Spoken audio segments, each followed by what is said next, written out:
Recording live at the Lucky Number 7 Lounge. This is Dine, Drink, Vegas, the podcast by and for everybody stuck at home, wishing they were in the land of neon lights and bad decisions. I'm your host, John, also known as the Baller on a Budget, and you have stumbled across episode 75 of the podcast that always brings you some refreshing booze and all the Vegas news, at least the stuff we cared about. But before we can jump into tonight's episode, we have got to bring in the founder of Dine, Drink, Travel and Dine, Drink, Vegas himself. Yes, of course, ladies and gentlemen, I am speaking about the one and only high roller, formerly of the High Plains, the king of comps, the leader in the luxury lounge, the Alabama slammer, the man who's always waiting on that limo to take him away to his next luxurious Las Vegas destination. I mean, Bill. Good evening, Bill. Good evening, John. How are you today? I am doing good, but I'm going to be a lot better once I get a cocktail in me. How are your day gone? All right? My day has gone okay, although I have not yet had anything to drink. And if I don't have a cocktail soon, I will be kicked out of both the country club and the Episcopal Church. So, John, why don't you tell us what cocktail we have? Yeah, we can't have that. While Bill gets his first sip and tells us what he thinks, tonight's cocktail is called the Bee's Knees. This is a Prohibition-era classic gin drink. The ingredients go 2 ounces of gin, 3/4 of an ounce of freshly squeezed lemon juice, 3/4 of an ounce of honey syrup, that meaning equal parts honey and water, and then you have a lemon twist for garnish. Once you got your honey syrup, y'all can figure that out. You put all of the ingredients except your lemon into a cocktail shaker with some cracked ice. Shake it till it's nice and cold. Take out a cocktail glass that you have chilled well. Strain and pour into that cocktail glass. I went with the coupe, and then garnish with a lemon twist if you want, or have it en natural. Bill, did you make any variations? What gin did you use, and what do you think? So the only variation I made was that instead of shaking it with ice and pouring it neat, I served it over a rock because that's just how I like to roll with a lot of my drinks. I use the Drumshanbo Irish Gunpowder gin, which is absolutely my favorite gin. It's a little hard to find here in Alabama, but you can do it. I obviously squeezed a fresh lemon, and I'm going to assume that the amount I got was something like 3/4 of an ounce, right? I made a good faith attempt at that. The part which surprised me was that making the honey syrup wasn't as hard as I imagined, right? Like I had to stir it for a little while, but whatever, you've taught me a new cocktail thing. I've tried putting honey as a sweetener in drinks before, and it didn't work because the honey was too thick. Right. And it just wasn't hard at all to mix that and make it a syrup. So that's what she said. So I made it exactly to recipe, save for the fact that I put a big rock in it. And my impression of this is it's actually something I enjoy very much. I think February is the wrong time of year for it. This tastes like a drink I'm having on my back porch in July when I'm grilling stuff. What about you, John? Like, what do you think about this drink? So I hear that, but it is unseasonably warm in far west Texas this week, so I wanted something refreshing. I didn't consult the almanac for Alabama. I guess I should have. I made mine with Bombay Sapphire, and the one switch out I made is I used an allulose syrup, which is a fiber-based sweetener that tastes like honey, but isn't, because I got some health issues. So I guess technically I didn't make a bee's knees. I made a beetus knees. But I really do like this drink. If you're somebody out there who you like gin, but you don't enjoy a martini, you don't like the vermouth, I think the Bee's Knees is a good gateway drug to get you into the martini life, because it's martini adjacent, it's sour adjacent, and it's a good transition. If you've been drinking daiquiris and margaritas and you want to get over to the martini land of things, this is your transition over.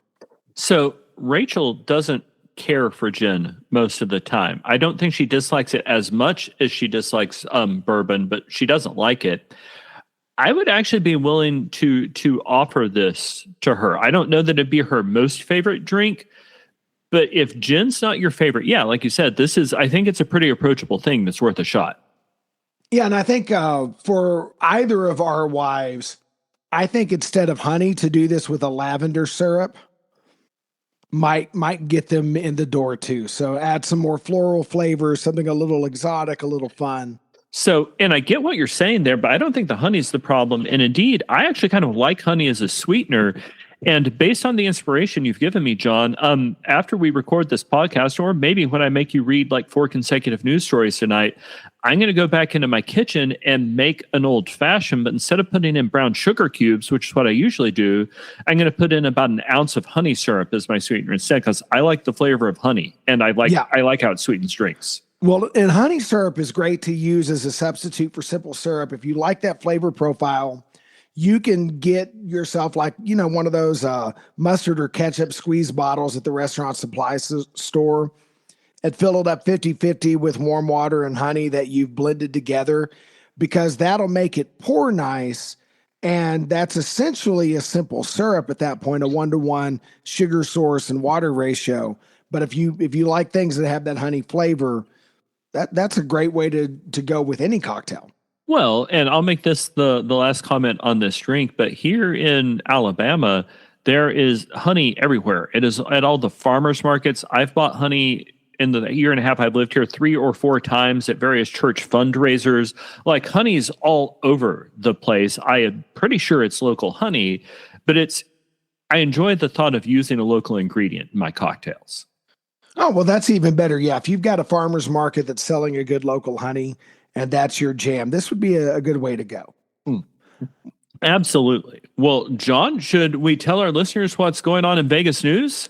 I guess we should. We're going to start, as we typically do, with a story from Scott at Vital Vegas, who reported that in order to address the impending Pennygeddon caused by the U.S. Mint ceasing the production of the dirty copper coin, MGM and Caesars have announced that they're going to round up to the next nickel on all cash transactions.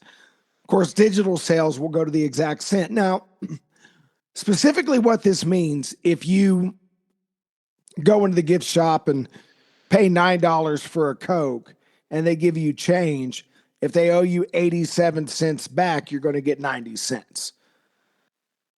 So I want to be clear, are they always rounding up or are they rounding to the nearest nickel? Scott says they're rounding up because they can't cheat the customer. Okay. So when I read rounding up, I very much read in the interest of the property. So you're saying they're rounding to a nickel, which is in the interest of the nickel in the interest of the customer. Right. Well, and I mean, at most, you're getting a 4-cent value. I don't think 4 cents here and there is going to break these casinos. Yeah, especially because they overcharge for everything in the gift shop anyway. We will talk about that later when we get to Vegas WTF news.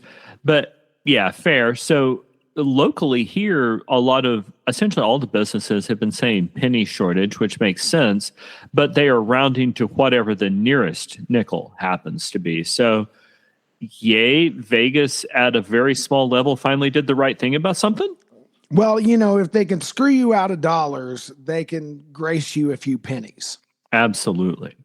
Well, in other news, Las Vegas locally posted about Netflix's new adult animated comedy series about a lawyer dealing with Sin City's dumbest legal cases.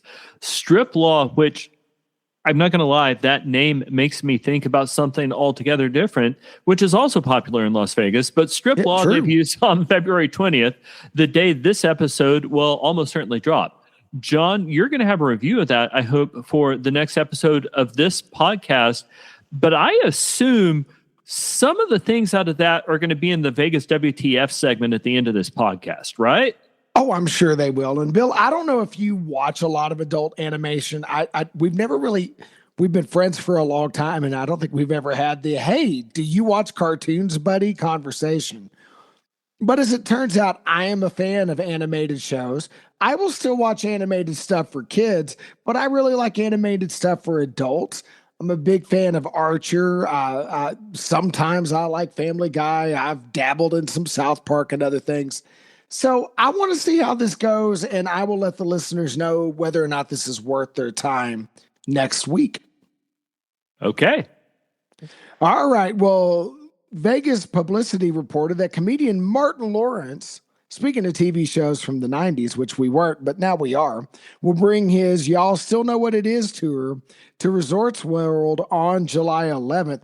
Now, Bill, do you have any interest in seeing Martin Lawrence perform live? I'm sure we watched the show back in the 90s. That may or may not have been because of Gina more than Martin. So oddly, I do. I've actually really enjoyed Martin Lawrence's work. Now, I'm not going to plan a special trip to Vegas just to catch a show.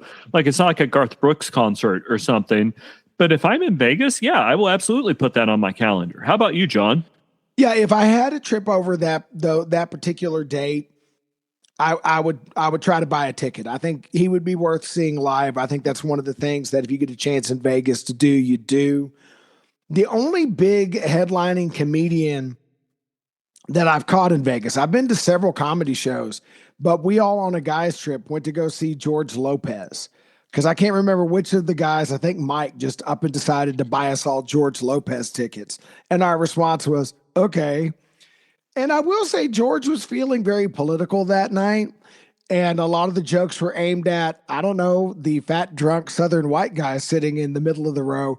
But I thought it was funny and I had a good time. And I would gladly go see a big comedy headliner again. I would absolutely do that. And I'm with you. That show was weird. The other thing I remember about that show is, God rest his soul, we lost my brother-in-law, Mark. Like, he was going to go to the show, but then he got distracted by the bright lights of Vegas, and we all got calls at 3 a.m. asking if we wanted to have adventures. Yeah, Mark would get up from the table to go relieve himself of the several gallons of Coors Light he had consumed. And then somewhere between the urinal and the door of the bathroom, he would just decide to go have adventures. And eventually we'd find him. So, y'all, if you are a long-term listener of the podcast, first, thank you. And second, you will already know this, but if you're new, welcome. We hope you will like and subscribe to the podcast. But Mark was my sister's husband. He died about 2.5 years ago. He used to be part of our group that went to Vegas and was a great deal of fun, even if occasionally we lost him. Yeah, well, we needed to low jack him. Absolutely. Well, in other Las Vegas news, Eater Las Vegas dropped a listicle of their best new restaurants in Las Vegas, with Butcher and Thief, a place we recently discussed, topping their list. And while that's very good, John, my favorite place on this is Gymkhana. I really want to try some high-end Indian food at some point. What do you really want to try on this list, John? So I sort of suspected you would land on Gymkhana when you went through here. I think that definitely falls under the high roller degree. And I think Butcher and Thief is the one I want to eat at the most. I will tell you that, and I was kind of surprised. I didn't know if you'd go for Gymkhana or Carbone Riviera. The other one that's a dark horse for me, and I don't think this is a guy's trip, I want to go to the party at Super Frico. Now, that is an intimate dining and show experience at the Cosmo. My wife and I have eaten at Super Frico before. It is Italian food. The meal is great. Performers come through the restaurant. I think that intimate dining experience with sort of a, let's just say, adult-themed entertainment coming through, not in a ooh gross way or in one of our later stories sort of a way, but in a hey, don't bring your kids to the show kind of way. I'm very intrigued with the party, and besides Butcher and Thief, the party's the one for me. Okay, so I actually think what we do, John, is we ask our wives if they would be willing to make another trip to Vegas with us. Maybe we get our friends Mike and Melissa along on this trip. But on a couples trip, I think we go to both of those places. Like, I would enjoy Butcher and Thief very much. That's I haven't been there. It sounds great. I also think Gymkhana would be great. Rachel's not into fancy for the sake of fancy the way I am, but she likes Indian food. So I think I could get her into Gymkhana. So yeah, maybe we go to both of those places. I think that's a good trip. I think a very affordable yet upscale meal, and then one we're going to open up our wallets and pay through the nose, but it's going to be a great meal. I think that's a good trip. Yeah, absolutely. And it's still not going to be as bad as going to Le Cirque. Yeah. All right. Well, in other news, the Review Journal's Neon blog, and by the way, you talk about my typos in a blog post that had more dyslexic oopsies than I put on an average run sheet. They covered news that a new place called KJ's, named after the owner of the place, Kevin Jeffers, is going to open in the space that was once home to the Pepper Club, which, of course, was the restaurant of disgraced celebrity chef Todd English. This at the English Hotel in the Arts District. So even though Todd English's name is still on the hotel, his restaurant is being kicked out. A new American bistro is going in. Bill, you and I have sort of started to develop some fondness for the Arts District. Any interest either in this restaurant or in staying at the English Hotel?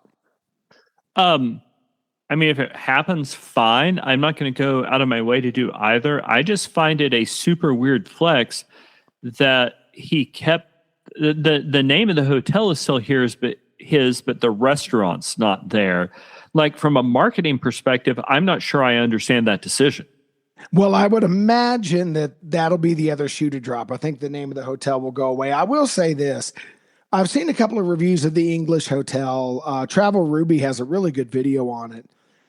I don't really want to stay at that hotel unless I am traveling by myself, because here's why. It's one of those hotels where they have a glass wall to the shower that opens to the bedroom. So if you're in the bedroom, you could see your travel companion showering. I am not a sight to behold, and I don't think anybody needs to see me scrubbing my butt. So that's not a hotel that has a lot of interest for me. But maybe some rebranding and, I don't know, curtains might make me reconsider, because I do like the Arts District. Yeah, you had said that before, and I had managed to block it out. And John, you just gave me an image of you in the shower, and I don't want to get our podcast censored, but I think you know the response I have to you right at this moment. Yes, loofah. Yeah. That's gross. I know. Yeah, I have not. There's not enough alcohol in the world, so I'm just going to move on. And according to Forbes, the A's are increasing player payroll in anticipation of their move to Las Vegas, which, as you know, is scheduled for the 2028 season.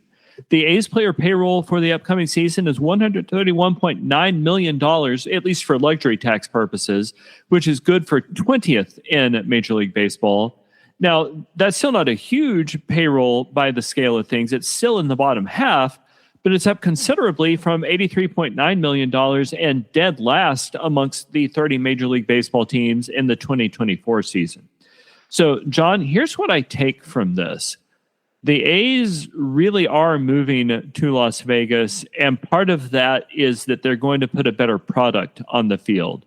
But I think, so you and I have talked before about the problems with stadium construction and how they're going to fund all of that. Man, I don't think there's any way they do this if they're still stuck in a minor league stadium in Sacramento. What is your take, John? So, yeah, you and I have always maintained this position. We disagree with Scott from Vital Vegas. We know Scott knows more about Vegas than we do, but by his own admission, he knows squat about sports. The A's are coming to Vegas, and there's two realities driving this, right? Number one, the Golden Knights have proven that the city of Las Vegas will get behind a team if they could come in and be a winner.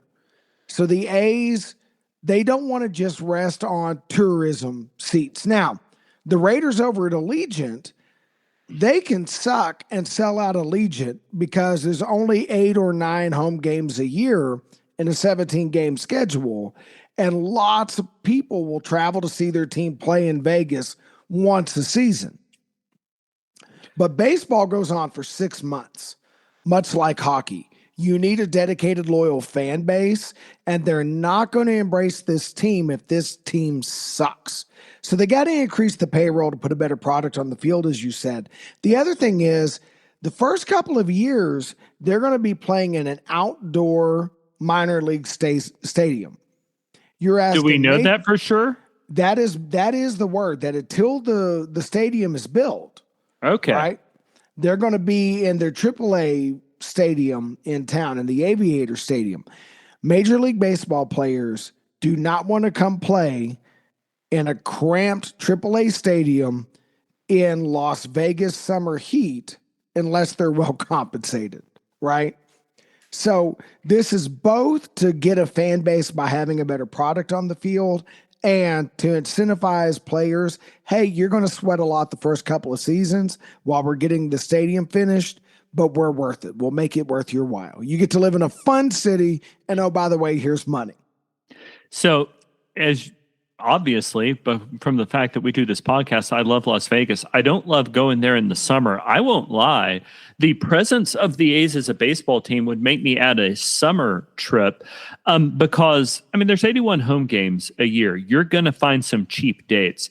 And I would absolutely schedule over a homestand, go to one or maybe a couple of baseball games, watch them, have some overpriced beer, and really enjoy that experience. I'm looking forward to it, John. Oh, yeah, especially when it's on the Strip. But even in the minor league stadium, look, if I can roll into town for 3 nights, I could do 1, maybe 2 nights going to go see my Rangers play, try to make it where, Texas is in town. Head over to the sports book before I get over to the stadium, put myself down, not only a bet on the outcome of the game, but let's get some prop bets in there, some things to make it fun as the game goes on. And for the cost of my ticket and my meal and my beer at the stadium, plus, let's say, $30 worth of sports bet tickets, I could have a heck of a night. No, I think that sounds outstanding. Well, what else is going on, John? According to 8 News Now, Caesars CEO Tom Reeg, I almost said Reed, Tom Reeg says that there's quote unquote no crisis in Las Vegas tourism. And he goes on to claim that Caesars Entertainment has just had their 3rd or 4th best quarter ever, with occupancy at 92.5% for Caesars Entertainment's 20,000 rooms on the Las Vegas Strip. However, he also said that they were going to take 1,000 rooms out of circulation at the Caesars flagship for remodeling during anticipated slower traffic. So there's no slower traffic, but since it's slow, we're going to remodel. Bill, do you buy what the man's selling? Sort of. Like, I think his point that up to a point, he's got something to say. Like, there's no giant catastrophe here, but it's not good news. You're taking 1,000 rooms out of inventory just at Caesars Palace, let alone whatever other rooms you're taking at other Caesars Entertainment properties. And sure, you're using it as an opportunity to do some needed work, but the reason you can do that is nobody wants those rooms. And I'm actually going to move on and talk about our next story, John, and then we can circle back to this and hold talk on about it together, because I think it makes sense. But I want to pause before we move on from Caesars and just add this. The story lists the 1,000 years coming out of circulation at Caesars Palace.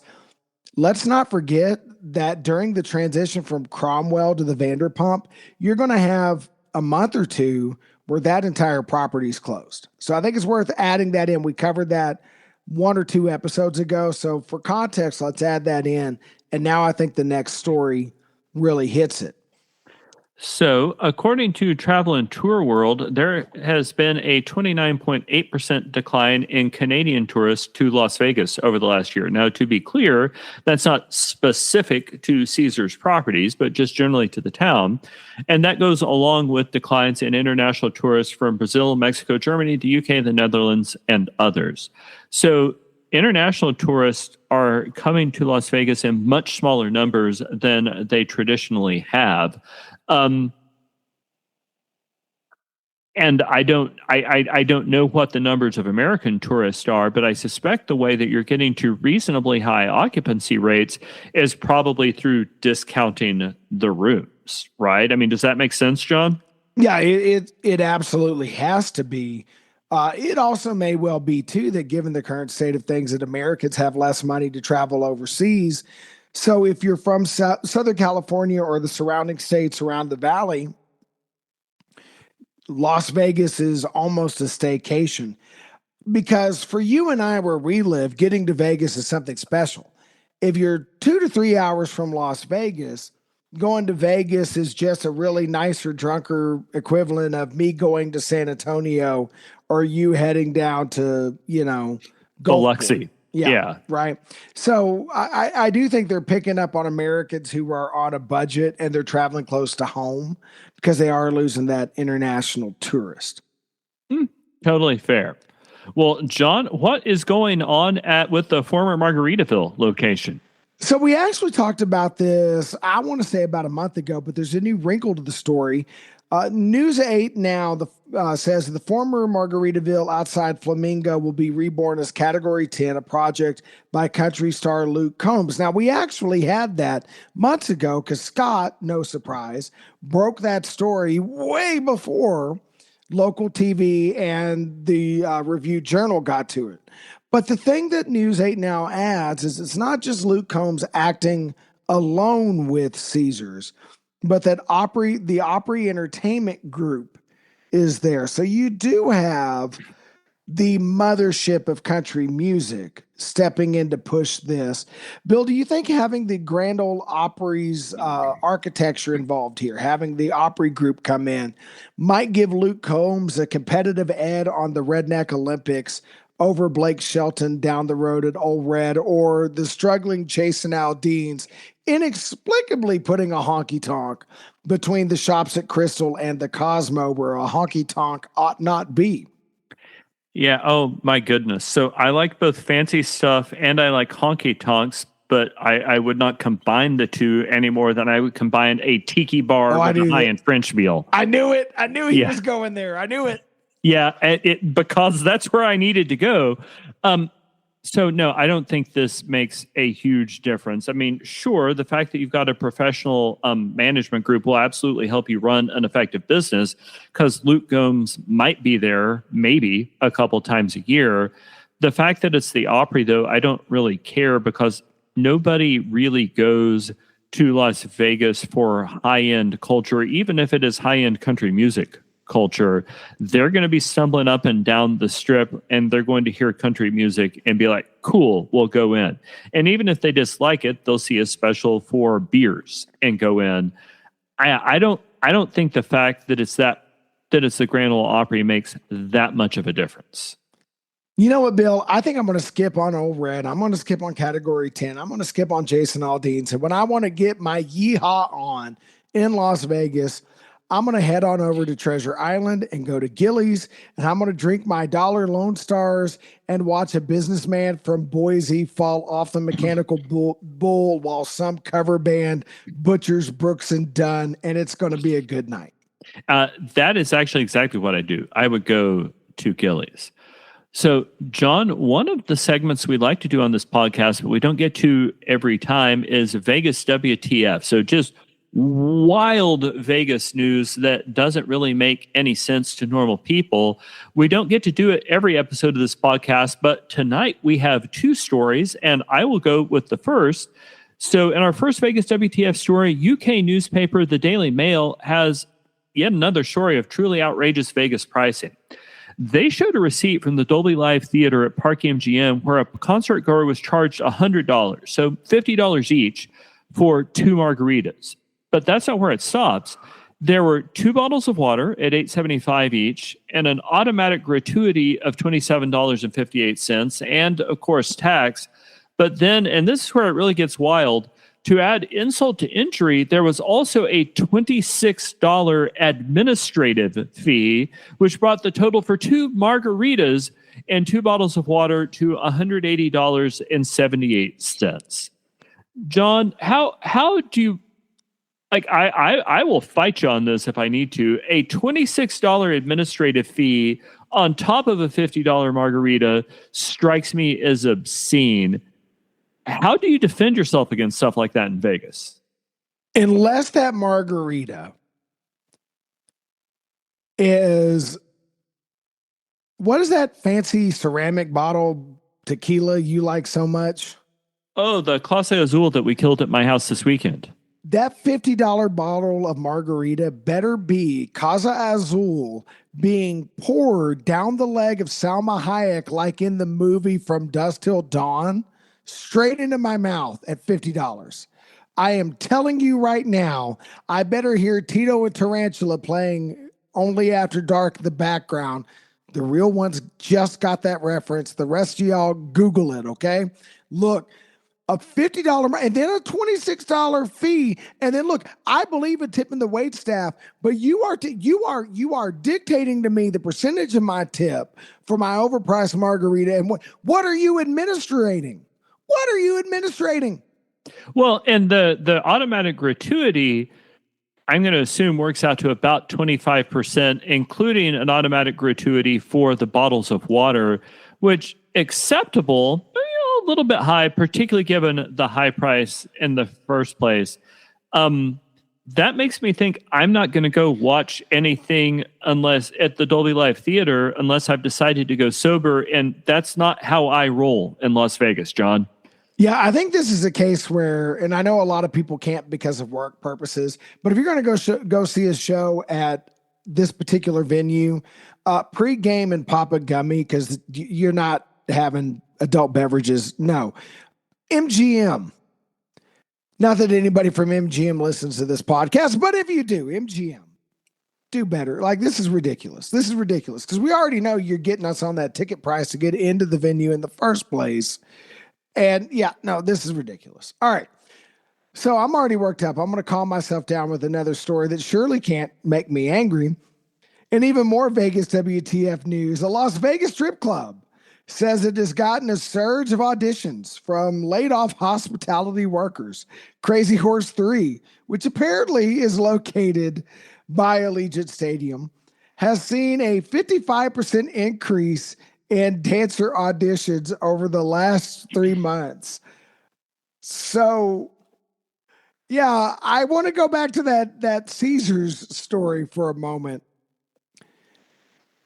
Tell me again how occupied your rooms are when your maids and your waitresses and your front desk workers are dancing for dollars over the Crazy Horse 3. Tell me that story again. So, John, what traditionally has the quality of performers been when you've been at the Crazy Horse 3? I honestly have never set foot into that establishment. I understand for people who tend to patronize those places, but you and I generally don't. Our level of Vegas debauchery is rather tame compared to other people. We are, after all, Southern Protestant gentlemen of a certain age who tend to not do such things. But my understanding is that generally the Crazy Horse 3 is not one of the elite dancing establishments. But you and I have gone to Vegas enough to know that these casinos generally do not hire unattractive front of house staff. This might have improved the quality of the overall dancing product.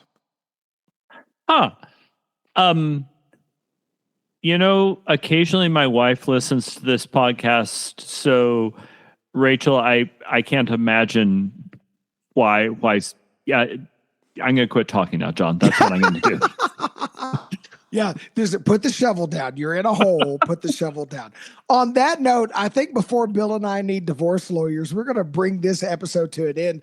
Bill, why don't you tell the listeners where they could find more excellent Dine Drink Vegas and Dine Drink Travel content?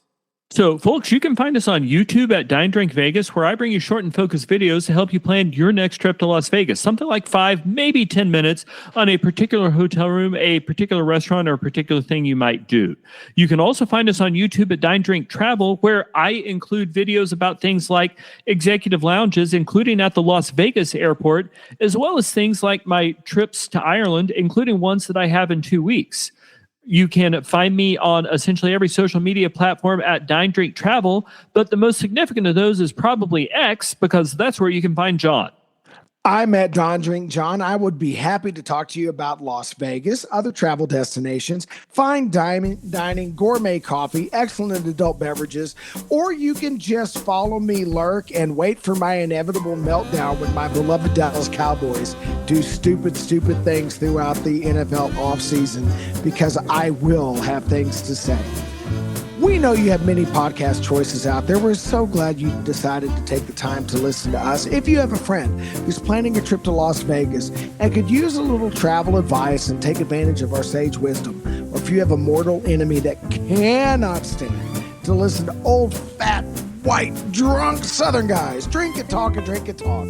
Either way, please share our podcast with them. When you see us post links to the podcast on social media, please like, please repost, reshare, retweet, re-X, whatever it is, and help us build an audience so we can keep bringing you this premium, yet free of charge, excellent Las Vegas travel commentary. Thank you so much for listening. Until the next episode, happy travels.